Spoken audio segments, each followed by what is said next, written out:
माननीय अध्यक्ष जी, सबसे पहले मैं आपका धन्यवाद करना चाहता हूं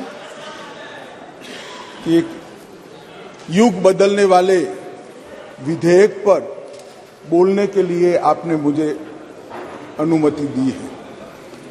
माननीय अध्यक्ष जी, संविधान को संशोधित करने वाले 128वें संविधान संशोधन के समर्थन में बात करने के लिए मैं यहां खड़ा हुआ हूं। माननीय अध्यक्ष जी,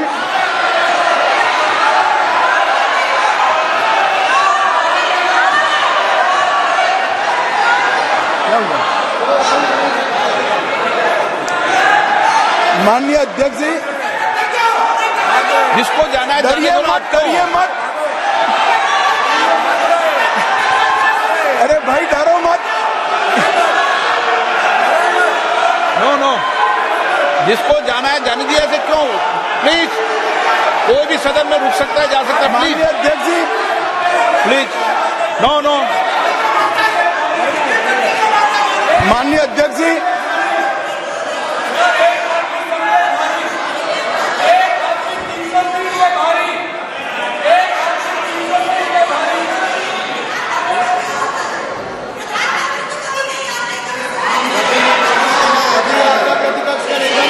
माननीय गृह मंत्री जी, माननीय अध्यक्ष जी,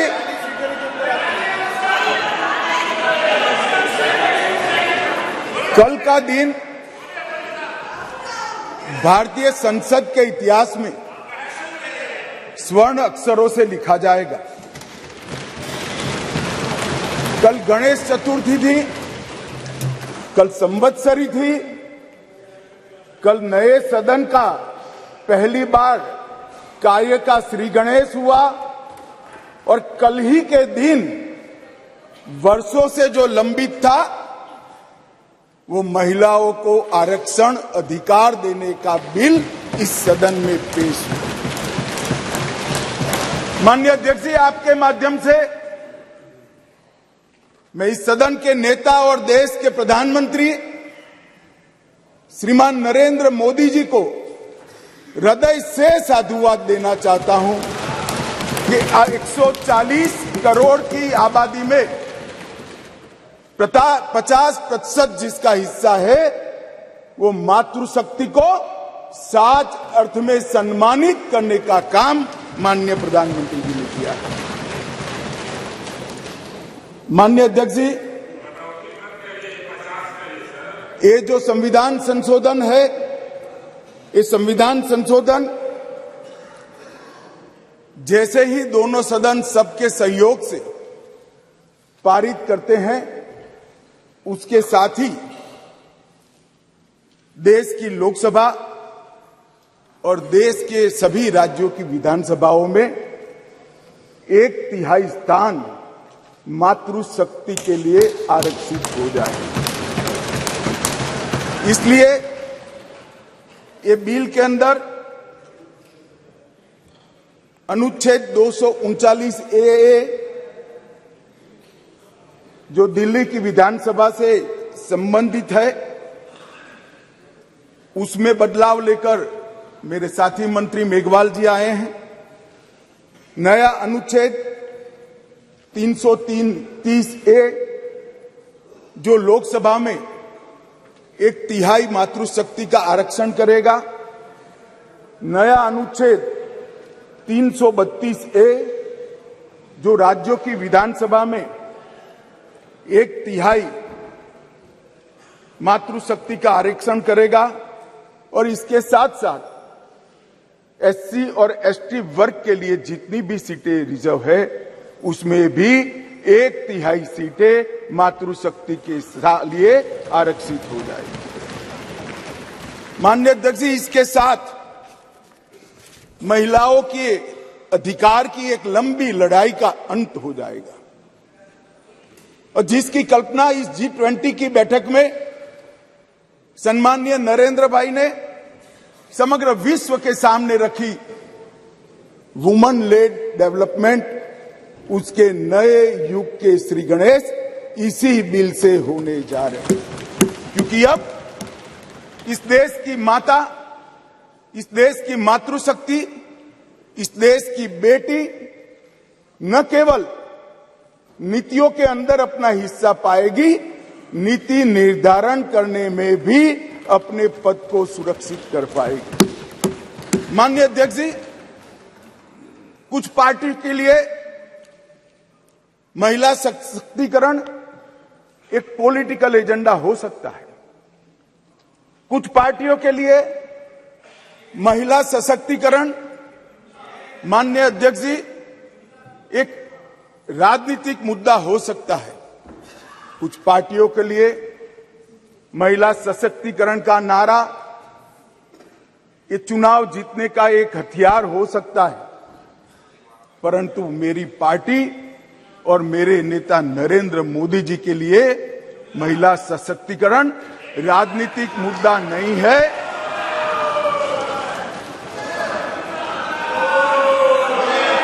फिर से सुनिए, मेरी पार्टी और मेरे नेता नरेंद्र मोदी जी के लिए महिला सशक्तिकरण राजनीतिक मुद्दा नहीं, मान्यता का सवाल है, मान्यता का सवाल।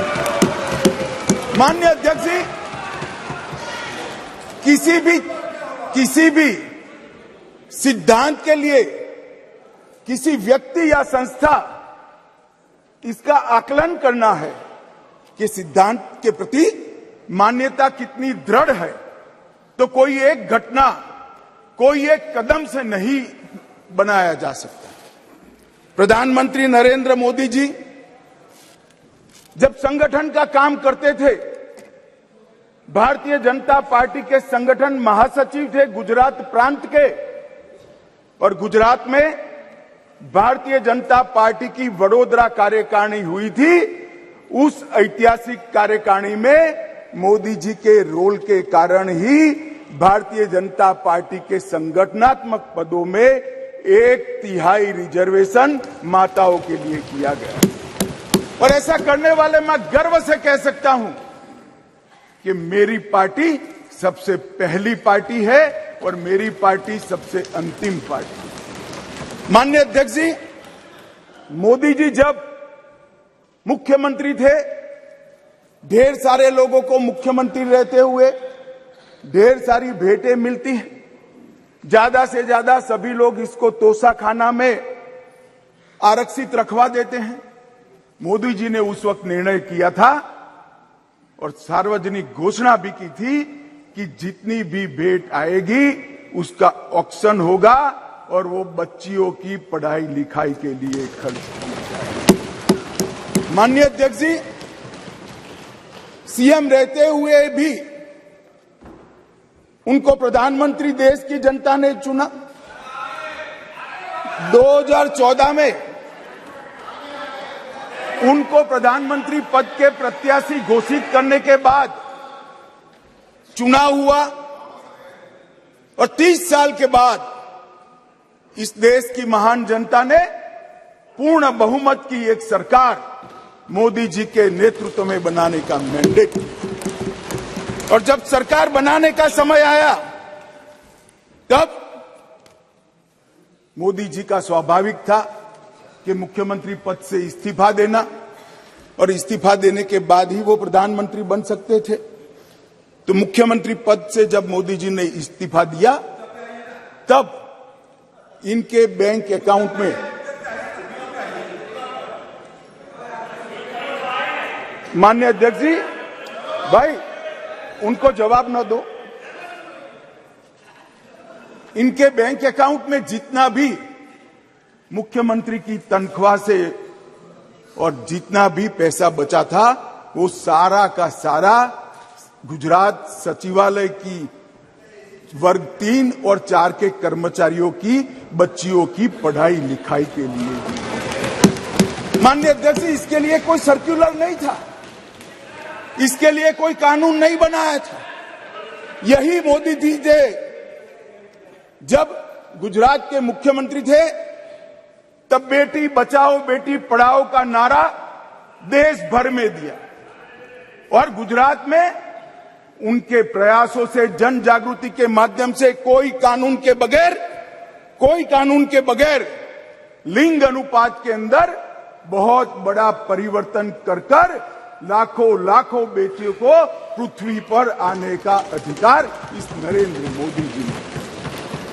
धूम धक्की धूप में मई महीने में पटवारी से लेकर मुख्यमंत्री तक पूरी की पूरी सरकार 5 दिनों तक गर्ल चाइल्ड एनरोलमेंट के लिए गांव-गांव में जाती थी।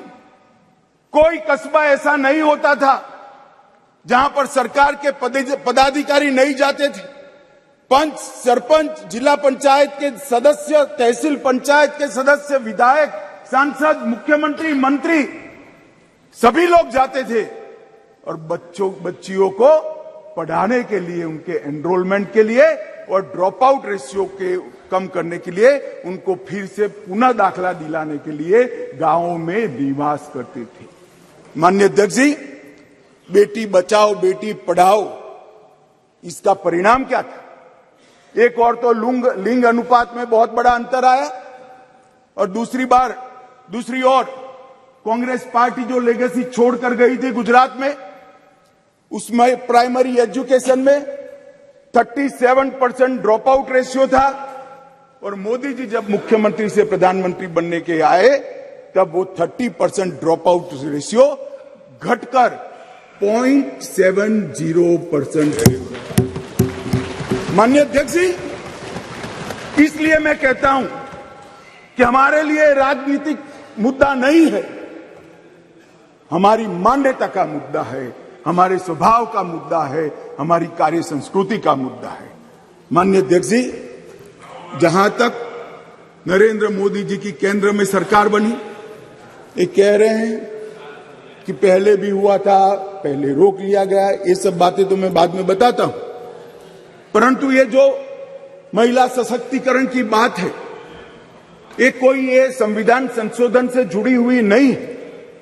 महिलाओं के लिए सुरक्षा, सम्मान और सहभागिता, ये तीनों चीजें जिस दिन मोदी जी ने इस देश के प्रधानमंत्री पद का शपथ लिया, जिस दिन से भारतीय जनता पार्टी की सरकार बनी, इस सरकार का श्वास और प्राण दोनों बने हुए हैं। माननीय अध्यक्ष, कई ऐसी चीजें हैं जो हुई है।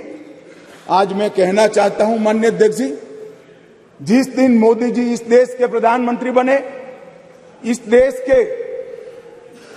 के 70 करोड़ लोग ऐसे थे जिनके घर में बैंक अकाउंट नहीं था।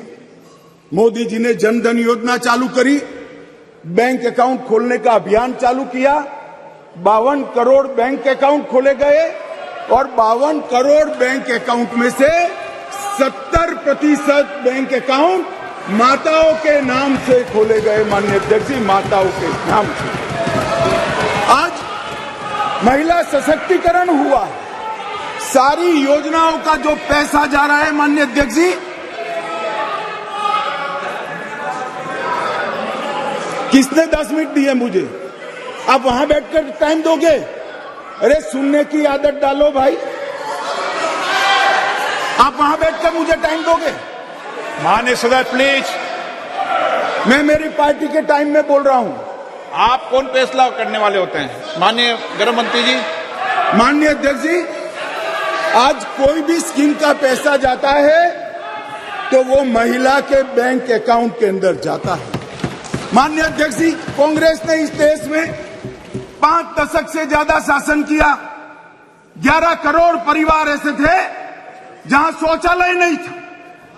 गरीबी हटाओ के नारे दिए, मगर गरीबों की कोई व्यवस्था नहीं कर पाई थी। और जब एक घर में एक शौचालय नहीं होता है तो मान्यवर, सबसे ज्यादा तकलीफ युवा बेटी, बहन और मां को होती है। मान्यवर, शौचालय न होने की पीड़ा तो वही जान सकते हैं जिनके घर में युवा बेटी हो और शौचालय न हो। 11 करोड़ घर ऐसे थे जिनके घर में शौचालय नहीं था। मोदी जी ने पहले 5 साल के अंदर ही 11 करोड़ 72 लाख सदन की सहमति हो तो इस विधेयक के प्रस्ताव को पारित होने तक और चर्चा होने तक सदन का समय बढ़ाया जाए। माननीय गृह मंत्री जी। मान्यवर, ये 11 करोड़ 72 लाख शौचालय बने, किसका एम्पावरमेंट हुआ? ये 11 करोड़ 72 लाख शौचालय बनने से माताओं का, बहनों का, बेटियों का सम्मान हुआ, उनका सशक्तिकरण हुआ। 10 करोड़ परिवार धुएं से युक्त थे, कंडे और टहनियां जलाकर आंख का नेत्रमणि खत्म हो जाता था, फेफड़े फाइब्रोसिस से भर जाते थे।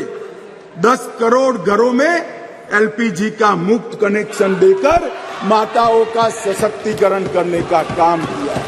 3 करोड़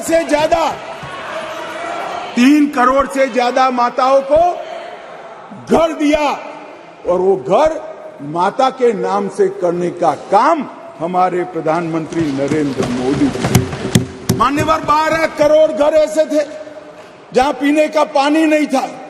अब जो समाज के अंदर रहते हैं, जो जमीन को जानते हैं, उनको मालूम है कि घर में पीने का पानी नहीं है तो पीड़ा सबसे ज्यादा किसको होती है, किसको ज्यादा तकलीफ होती है। घर में पीने का पानी नहीं है तो घर की माता को ही तकलीफ होती है।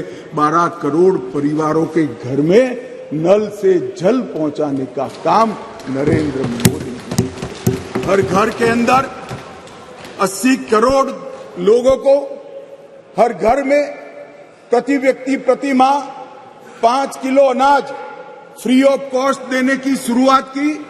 जब चूल्हा नहीं जलता है ना मान्यवर, बच्चे भूखे रहते हैं, तो सबसे बड़ा चूल्हा तो नहीं जलता है मगर मां का दिल जलता है। मान्यवर, मां का दिल जलता है।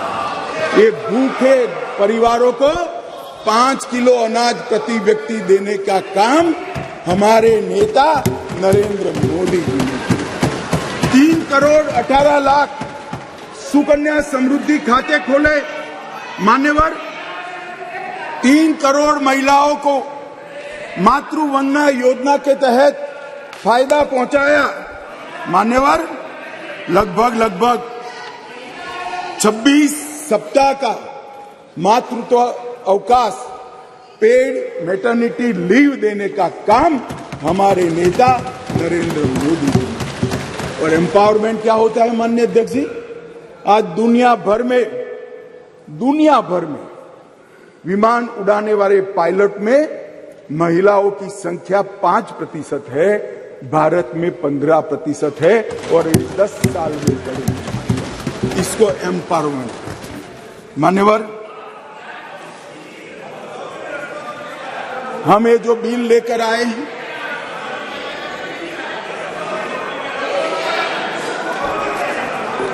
मान्यवर,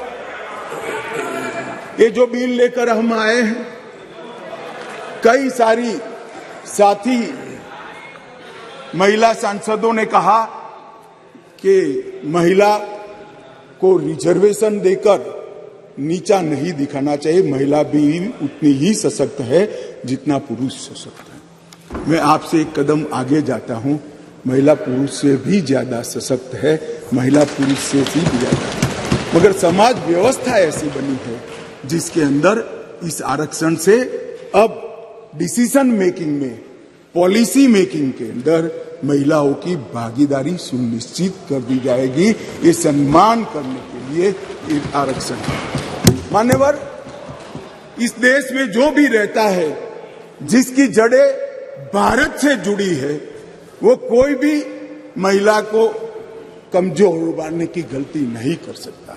मान्यवर, दुर्गा, सरस्वती और लक्ष्मी 3 स्वरूप है देवियों के। दुर्गा शक्ति का स्वरूप है, सरस्वती विद्या का स्वरूप है, और लक्ष्मी ऐश्वर्य का, वैभव का स्वरूप है।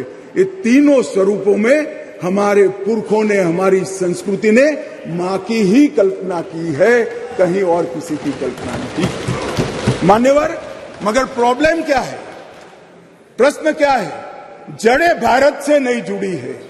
मैं कहना नहीं चाहता जड़ें कहां जुड़ी है, जड़ें अगर भारत से जुड़ी है तो तकलीफ नहीं पड़ती। मान्यवर, मैं आज आपको कहना चाहता हूं, हजारों वर्ष से हमारे सांस्कृतिक प्रवाह और हजारों वर्ष के हमारे देश के इतिहास के अंदर कई सारी ज्ञान की नई नई विधाएं और ज्ञान के नए नए आयाम हुए हैं। कहीं वेदों की ऋचा है, कहीं उपनिषदों के मंत्र हैं, कभी पुराणों के श्लोक पढ़े हैं। ऋग्वेद के कुल 422 मंत्रों में महिलाओं का महिमा मंडन करने का काम हमारे ऋषियों ने किया है।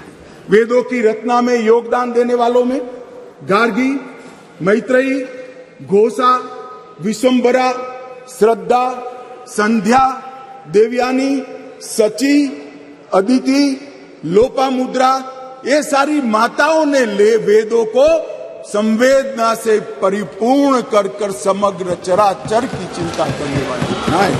माननीय अध्यक्ष जी, कहा जाता है अदिति को इंद्र की मां कहा जाता है। मान्यवर, अदिति चारों वेदों में पारंगत थी और चारों वेदों को पूर्ण करने में उन्होंने बहुत बड़ी भूमिका निभाई। मान्यवर, शासन की बात करें तो 10वीं शताब्दी में कश्मीर की रानी दिद्दा, कातकीय वंश की रुद्रमा 13वीं शताब्दी में रानी दुर्गावती, शिवाजी को शिवाजी बनाने वाली जिजाऊ, रानी चेन्नम्मा, महारानी अब्बका और महारानी लक्ष्मीबाई को इस देश का समाज और इतिहास कभी भूल नहीं सकता। मान्यवर, शिक्षा और समाज सेवा के क्षेत्र में गार्गी, मैत्रेयी, सुलभा, वड़वा, प्रतिथेयी, अरुंधति और सावित्रीबाई फुले ने इस समाज को संपूर्ण बनाने के लिए अपना योगदान दिया। हमें बिल जो लेकर आए हैं मान्यवर, ये भाव से लेकर नहीं आए। एक प्रकार की समाज व्यवस्था बनी है और समाज व्यवस्था में एक क्षति है। एक क्षति को सुधारने के लिए, महिलाओं को प्रतिभागिता बढ़ाने के लिए, उनका सम्मान करने के लिए 50% आरक्षण लेकर आज हम यहां पर आए हैं। मान्यवर, जहां तक ढेर सारे लोगों ने अलग अलग प्रकार की बातें की है मान्यवर, मैं आज यहां कुछ चीजों का जवाब भी जरूर देना चाहूंगा। मैं इससे पहले स्पष्ट कर देता हूं, कोई ये जवाब को अपने दिल से न लगा ले। मैं किसी भी दल के खिलाफ बोलना नहीं चाहता। बहुत मौके आएंगे जहां राजनीतिक उत्तर देने की जरूरत होगी, दमखम के साथ देंगे, डट कर देंगे। परंतु एक ऐसा मौका है जिसमें ये सदन ने समग्र देश को ही नहीं मान्यवर, आपके माध्यम से समग्र विश्व को ये संदेश देने की जरूरत है कि मोदी जी ने जिसकी कल्पना करी, एक वुमन लेड डेवलपमेंट के लिए पूरा सदन एक मत। मान्यवर, मगर कुछ चीजें यहां कही गई है, इसलिए मेरा बहुत जरूरी है कि इसकी स्पष्टता कर दी जाए। मान्यवर,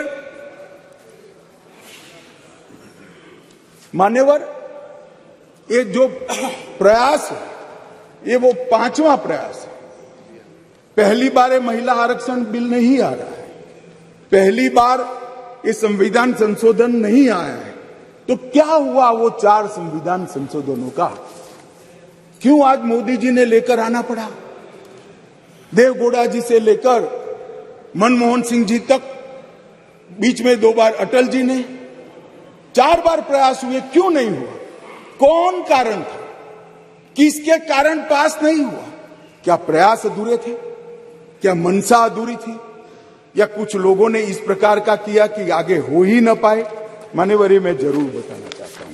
मान्यवर, सबसे पहले इस संविधान संशोधन विधेयक 81वें संशोधन विधेयक के रूप में 12 सितंबर 1996 में आया, देवगौड़ा जी लाए।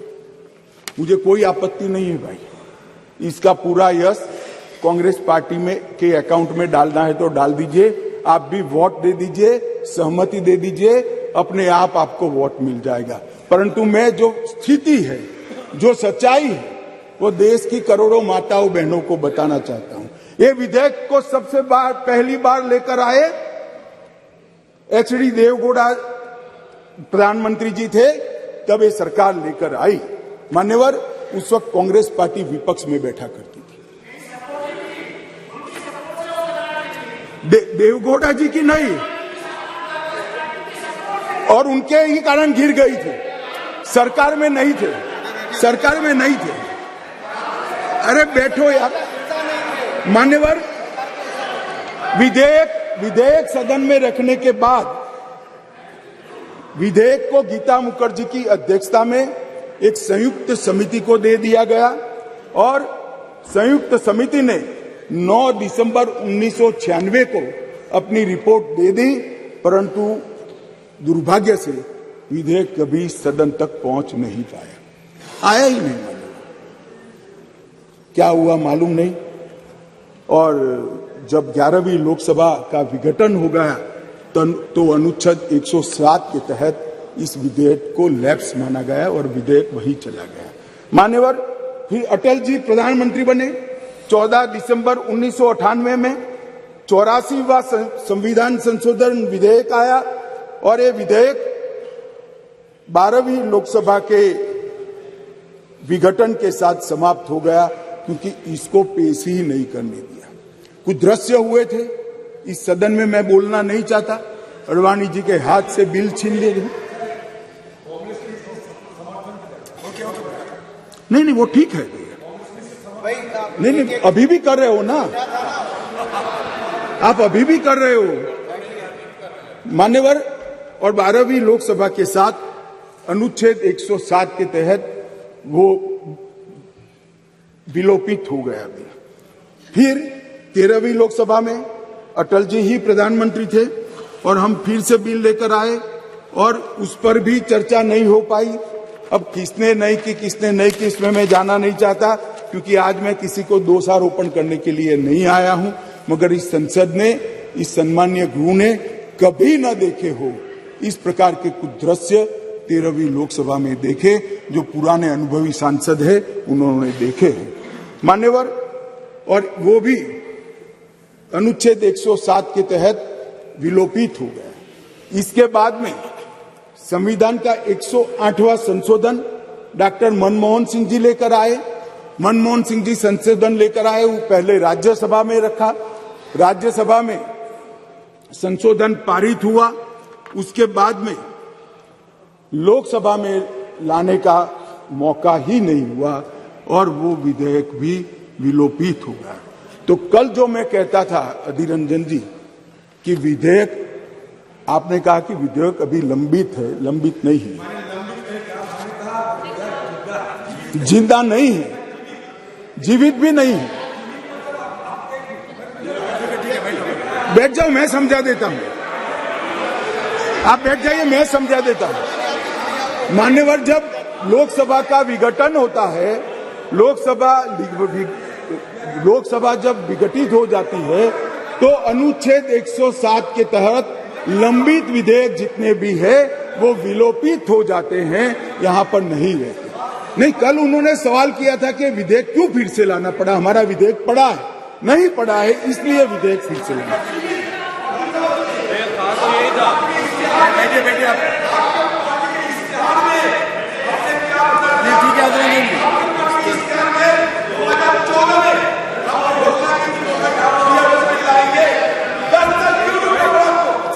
माननीय गृह मंत्री जी, माननीय गृह मंत्री जी, माननीय गृह मंत्री जी को अनुमति नहीं दी आप। मान्यवर, मुझसे 10 साल का हिसाब मांग रहे हैं, अपने 60 साल का हिसाब नहीं देते हैं। अब कौन समझाए, देश की जनता देख रही है। मान्यवर, ये विधेयक 5 बार आया, 4 बार आया, 4 बार पारित नहीं हो पाया। हर बार इस देश की मातृशक्ति को हमारे सदन ने निराश किया है।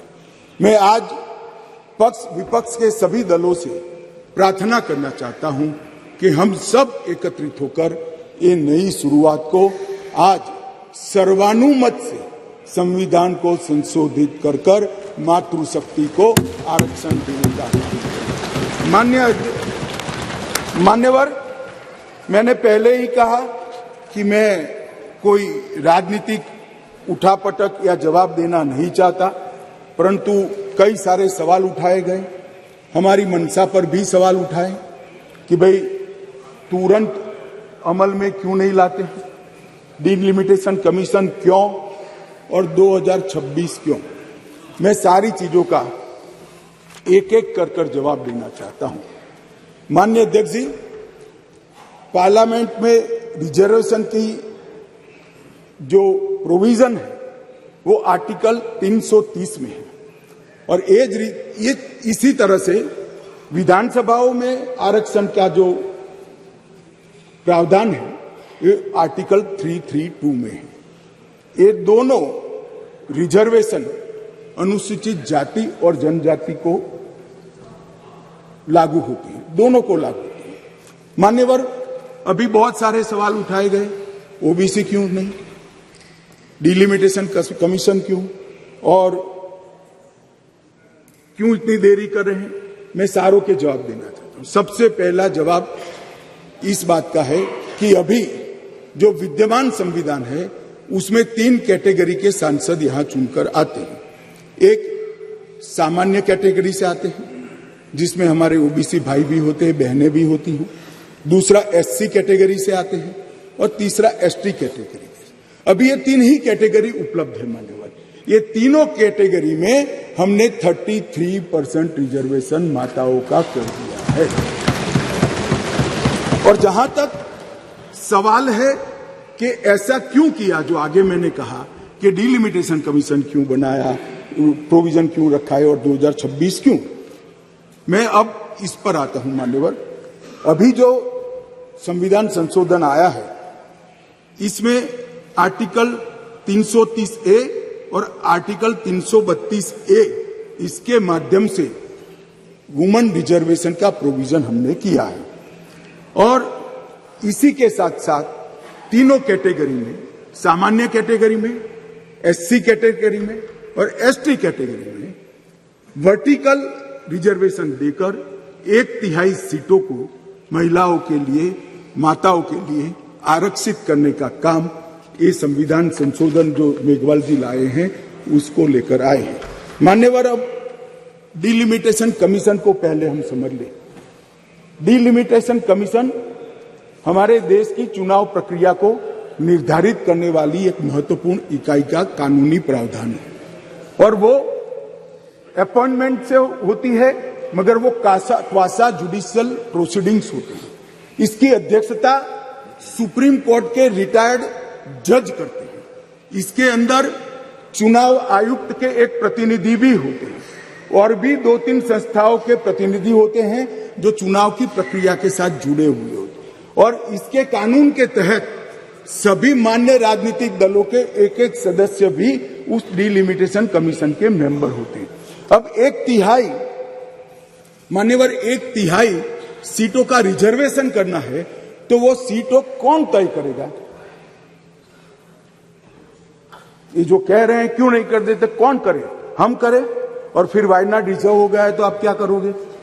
हमको कहोगे कि भाई पॉलिटिकल कर दिया। ओवैसी साहब नहीं, अगर हैदराबाद रिजर्वेशन होगा, रिजर्व हो गया तो कहोगे कि भाई पॉलिटिकल रिजर्वेशन कर दिया। इसलिए ये बहुत अच्छा है कि ये डिलिमिटेशन कमीशन जो क्वासा जुडिशियल प्रोसीडिंग से चलता है, हर राज्य में जाकर, हर क्षेत्र में जाकर ओपन हियरिंग देकर ट्रांसपेरेंट पद्धति से इसका नीति निर्धारण करता है, वो डिलिमिटेशन कमीशन से इसका निर्धारण हो। इसके पीछे केवल और केवल पारदर्शिता का ही सवाल है मान्यवर। कोई पक्षापक्षी नहीं होनी चाहिए और मान्यवर, मैं इतना ही कहना चाहता हूं कि कुछ लोगों ने आज सोशल मीडिया में भूमिका बनाना शुरू की है। हालांकि बहुत मुझे अच्छा लगा, सबको मैंने सुना है, सबने समर्थन करने का अपने भाषणों के अंदर वादा किया है, परंतु सोशल मीडिया में कुछ लोग भूमिका बना रहे हैं कि भाई इस विधेयक को इसलिए समर्थन न करो कि इसमें डिलिमिटेशन कमीशन का है और अभी के चुनाव में नहीं होगा। कुछ लोग कह रहे हैं इसमें ओबीसी आरक्षण नहीं है, मुस्लिम आरक्षण नहीं, इसलिए समर्थन न करो। मैं अलग कहता हूं, अब समर्थन नहीं करोगे तो क्या जल्दी आरक्षण आ जाएगा? तो भी 29 के बाद आएगा। समर्थन कर दो, गारंटी हो गई। फिर जो सरकार आएगी उसमें जो बदलाव करेगी वो भी होगा। एक बार श्री गणेश तो करो, गणेश चतुर्थी के दिन ये संविधान संशोधन विधेयक आया, एक बार शुरुआत करनी चाहिए और एक बार शुरुआत करें, उसके बाद पहला डिलिमिटेशन कमीशन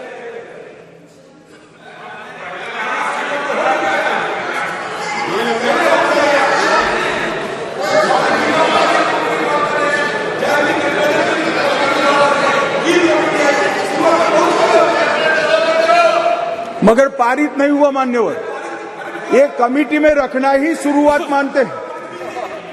इनके जो नारे हैं गरीबी हटाओ जैसे हैं, 50 साल हो जाए मगर गरीबी नहीं हटती। हम ऐसे नहीं है मान्यवर। हम तो जो कहते हैं मोदी जी के नेतृत्व में जो कहा जाता है वो किया जाता है मान्यवर। इससे कोई देरी नहीं होनी है। चुनाव के बाद तुरंत ही जनगणना और डिलिमिटेशन दोनों होंगे और बहुत जल्द ये दिन आएगा कि सदन में 1/3 माताएं यहां बैठकर देश के भाग्य को तय करती होगी मान्यवर।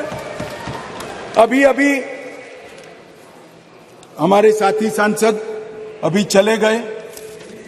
उन्होंने कहा जो लोग चलाते हैं, अब सब लोगों की अपनी अपनी समझ होती है।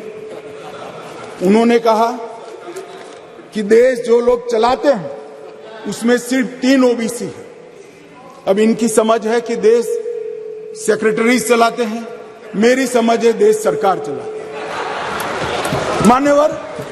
संविधान की स्कीम है, देश की नीतियों का निर्धारण इस देश की कैबिनेट करती है, इस देश की सरकार करती है, इस देश की संसद करती है।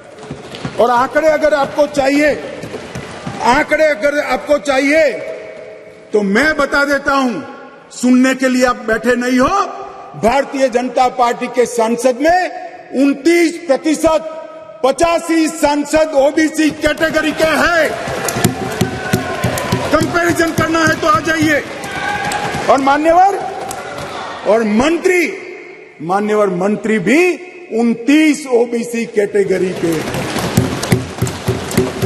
मान्यवर। सस्ते चुनावी वादे करना और पॉलिटिकल भाषण करना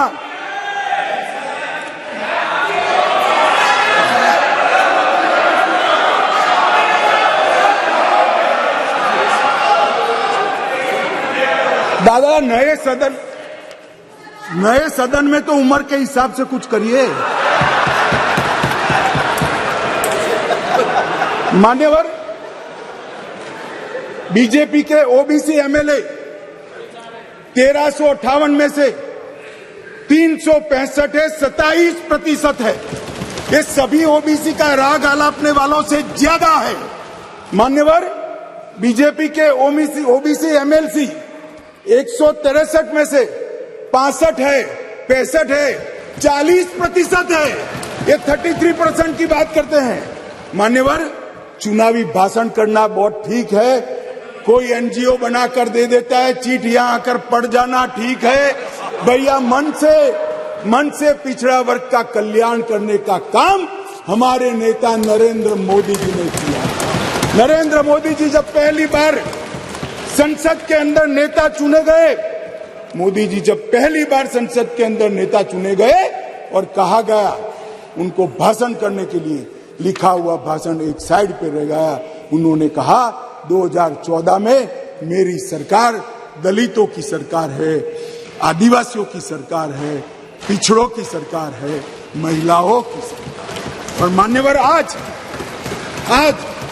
देश के 80 करोड़ गरीबों को घर, शौचालय, बिजली, पानी, दवाई, गैस का सिलेंडर और खाने के लिए अनाज देने के बाद आज माताओं के लिए 33% आरक्षण नरेंद्र मोदी जी लेकर आए हैं।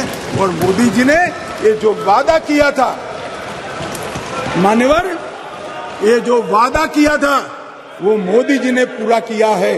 और ये सारे जो ओबीसी का राग आलपते हैं उनको मैं कहना चाहता हूं, आपकी पार्टियों ने कभी ओबीसी प्रधानमंत्री नहीं बनाया, भारतीय जनता पार्टी ने ओबीसी प्रधानमंत्री बनाया। मान्यवर, इसलिए मैं सभी दल के सांसदों को एक विनती करना चाहता हूं, आपको लगता है इसमें कुछ अधूरा है तो कल सुधार लेंगे, मगर हम जो लेकर आए हैं वो महिलाओं के सम्मान की बात है। कृपया उसका समर्थन कीजिए। 4 बार इस संसद को, देश की माताओं को हमने निराश किया है। इस बार राजनीतिक पक्षापक्षी से ऊपर उठकर दलगत राजनीति से ऊपर उठकर हम सब ये विधेयक का समर्थन करें। और यश आपका भी है, हमारा भी है, छोटे से छोटे निर्दलीय सांसद का भी है। ये यश संसद का है, सदन का है। हम सब मिलकर इसको पारित करें, यही मेरा सबसे अनुरोध है।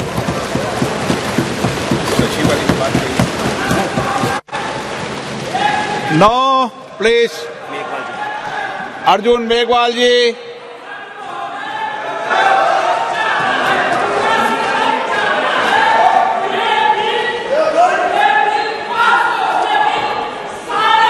रिकॉर्ड मिल जाएगा।